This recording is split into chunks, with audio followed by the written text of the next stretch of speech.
बिस्मिल्लाहिर्रहमानिर्रहीम। अस्सलाम वालेकुम।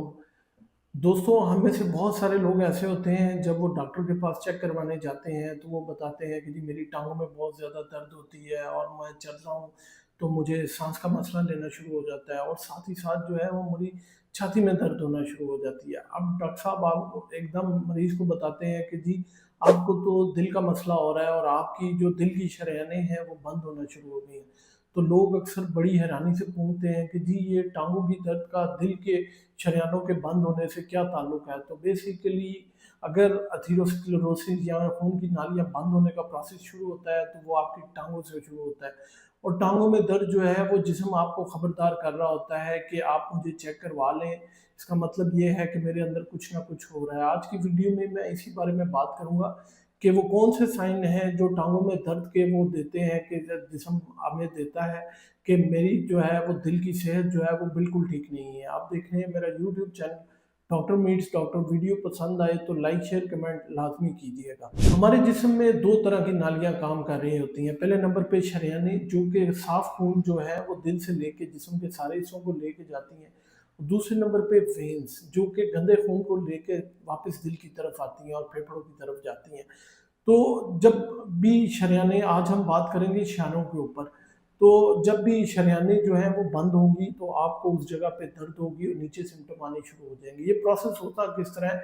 जब हम बहुत ज़्यादा गलत खुराक खाते हैं, जब हम ऐसी चीज़ें खाते हैं, जंक फूड खाते हैं जिससे हमारे ट्राइग्लिसराइड और बैड कोलेस्ट्रॉल यानी कि एलडीएल बहुत ज़्यादा बढ़ जाए, तो ये जो है वो नालियों के अंदर एक किस्म के समझने लोथड़ा सा बना देता है, जिसे हम प्लेक कहते हैं। ये प्लेक जो है आहिस्ता आहिस्ता बड़ा होना शुरू हो जाता है।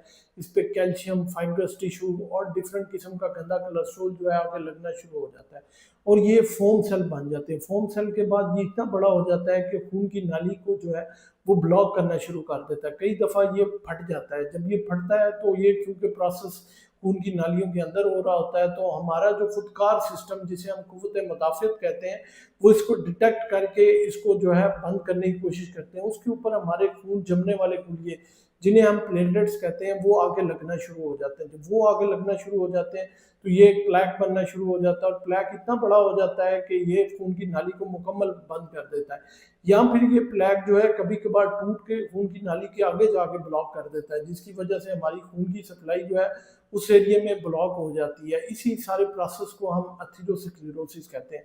अब बात ये करते हैं कि किस तरह अगर आपकी टांग की शरेयानें जो है वो बंद है, तो आपको कौन से सिम्टम आने शुरू होंगे कि आप समझें कि आपकी जो नालियां हैं और आपके बाकी जिस्म के अंदर जो है वो एथेरोस्क्लेरोसिस का प्रोसेस जो है वो होना शुरू हो गया है। पहले नंबर पे है क्लॉडिकेशन। क्लॉडिकेशन मतलब कि जब भी मरीज उठ के चलता है, सीढ़ियाँ चढ़ता है या कोई काम करता है, तो उसकी जो है टांगों में दर्द होना शुरू हो जाती है। इसकी वजह ये है कि जब भी कोई चीज़ काम कर रही होती है तो उसे ग़िज़ाई अजनां की, इसी तरह हमारे कुलियों को ऑक्सीजन की और डिफरेंट न्यूट्रिशंस की ज़रूरत होती है। लेकिन जब आप काम कर रहे होते हैं तो आपकी नाली में क्योंकि ब्लॉकेज होती है, तो अगले पट्टों को जो है वो ठीक तरह से खून की सप्लाई और ग़िज़ाई अजनास जो हैं वो मिल नहीं पाते, जिसकी वजह से उनमें दर्द शुरू हो जाती है। तो जैसे ही आप आराम करेंगे या कुछ देर लेटेंगे, तो खून की सप्लाई, जब वो बंदा काम करना पट्टा छोड़ेगा तो खून की सप्लाई थोड़ी सी बेहतर होगी, तो दर्द जो है वो ठीक होना शुरू हो जाएगी। तो सबसे पहली अलामत जो है इंटरमिटेंट क्लॉडिकेशन, यानी कि वक्तन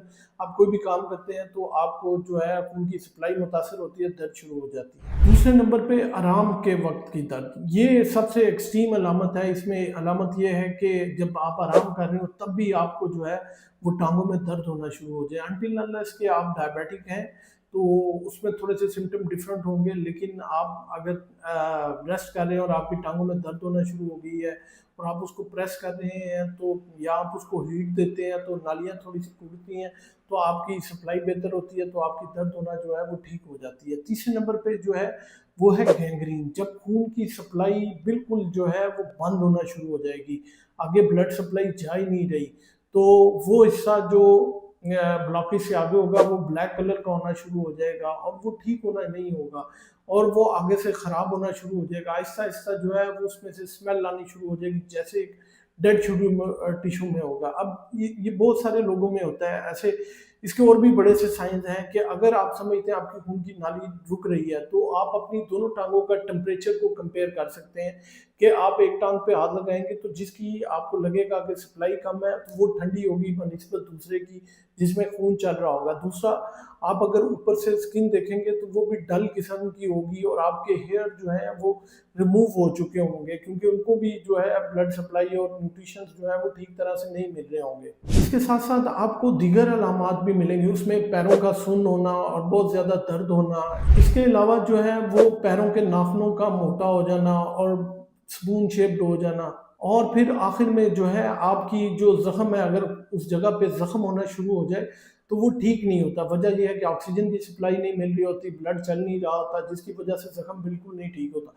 यही वजह है, जो लोग शुगर के मरीज़ होते हैं तो उनको हल्का सा कील भी चुभ जाए या सुई भी चुभ जाए तो उनका ज़ख्म जो है वो ख़राब होना शुरू हो जाता है और वो ठीक ही नहीं होता। अब आते हैं इसके इलाज की तरफ। तो इलाज जो है वो बड़ा सिंपल है कि आप जो है अपनी तर्ज़ ज़िंदगी में जो है वो तब्दीली लें। अगर आप स्मोकिंग करते हैं, अल्कोहल का इस्तेमाल करते हैं तो फ़ौरन इसको छोड़ दें। अगर आप डायबिटिक हैं तो अपनी शुगर को कंट्रोल करना शुरू कर दें। डेली जो है at least 25 to 30 minutes 5 days in a week जो है वो वॉक करें या ब्रिस्क वॉक करें, ताकि खून की सप्लाई जो है वो चलती रहे। इसके अलावा जो है एक्सरसाइज डेली करें और जो है आप जो है वो गार्लिक या लहसुन ये सुबह खाली पेट निहार मुँह 1 या 2 इस्तेमाल कर सकते हैं। इसमें खून के खुलिये जो हैं वो खुद ब खुद एल्सिन नामी कंपाउंड होता है, जो कि खून के लोथड़ों को घोलने में बहुत ज़्यादा काम आता है। इसके अलावा ओमेगा 3 फैटी एसिड्स यानी कि अलसी के बीज है, मछली का तेल है, कोकोनट ऑयल है, ये वो चीज़ें हैं जो कि खून को जो है पतला रखने में और जो है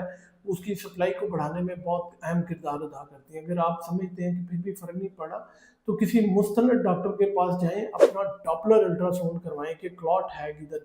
इसमें अगर क्लॉट्स छोटे हों तो आपको जो है वो डॉक्टर जो है वो एस्पिरिन वगैरह या खून पतला करने वाली दवाइयाँ भी दे सकता है, ताकि क्लॉट्स जो हैं वो आपके कंज़्यूम होना शुरू हो जाएँ। आप एक बात याद रखिए कि ब्लॉकेज उस वक़्त तक नज़र नहीं आती जब तक कि 70% जो है वो वेन ब्लॉक ना हो जाए या आर्टरी ब्लॉक ना हो जाए, तब तक ब्लॉकेज नज़र नहीं आती। तो इस बात का बहुत ख़्याल रखिएगा कि अगर आपसे वैसे ही कह दिया जाए कि आर्टरी ब्लॉक होगी तो ऐसा नहीं होता। जब तक कि 70% जो है वो आर्टरी ब्लॉक ना हो जाए, तब तक वो एंजियोग्राफी या एंजियोप्लास्टी पे नज़र नहीं आ रही होती। दूसरा ये कि लोथड़े के बड़े चांसेस होते हैं, अगर वो खून की नाली से टाँगों से निकल के ऊपर चला जाए, एब्डोमेन में चला जाए या फिर जो है वो मेसेंट्री में चला जाए, मेसेंटेरिक इस्कीमिया, अगर दिल की तरफ आ गया है तो हार्ट अटैक, फेफड़ों में चला गया तो पल्मोनरी एम्बोलिज्म, दिमाग में चला गया तो स्ट्रोक होने के यानी फालिज होने के चांसेस जो हैं वो बहुत अहम होते हैं। तो हमारी जो टाँग की नालियाँ हैं वो इसलिए बहुत ज़्यादा इम्पोर्टेंट है कि अगर खून इनमें जमना शुरू हो गया है, अब वो बहुत सारी वजूहत हैं, उसमें आपके बैठे रहने की भी वजह है, आपकी सिगरेट नोशी, अल्कोहल भी है, अगर आप कोई जब बहुत ज़्यादा लंबा सफ़र करते हैं तो वो भी वजह है एक। तो नाज़रीन ये सारे फैक्टर्स हैं, लेकिन हम थोड़ी सी तर्ज ज़िंदगी में बेहतर ला के अपनी खुराक को बेहतर करके हम इस कंडीशन पे जो है कंट्रोल कर सकते हैं। तो समझ लें कि आपकी जो टाँग की नालियाँ हैं वो डायरेक्टली जो है आपकी हार्ट की नालियों को ज़ाहिर करती हैं। तो टाँग की नालियों को मज़बूत बनाएँ तो अपने दिल को मज़बूत बनाएँ। उम्मीद है ये मालूमात आप लोगों के लिए बहुत फ़ायदेमंद साबित होगी। अपना और अपने प्यारों का बहुत सा ख़्याल रखिएगा, दुआओं में लाज़मी याद रखिएगा।